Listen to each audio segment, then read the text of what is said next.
आओ ना गजब। क्या होना गाइस, अभी मैं हूँ शूट पे पटना एंड अभी हम लोग का शूट चल रहा है इतनी कड़कड़ धूप में, गर्मी से हालत ख़राब हो गया है। अभी मैं जा रही हूँ टचअप कराने।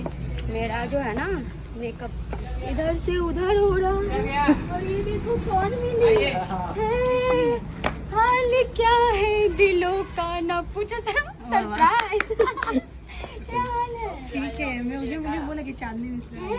ओ देखो ये अभी सही टाइम पे मैं ऐसे वीडियो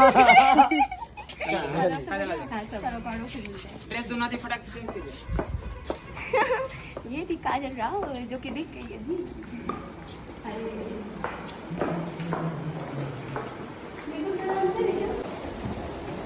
मेकअप मेरा पूरा एकदम फटा, रिमूव भी कर दे क्या इसको?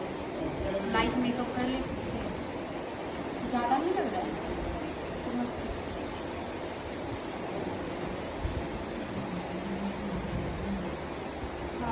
अभी टचअप हो रहा है मेरा, हालत ख़राब हो रही है।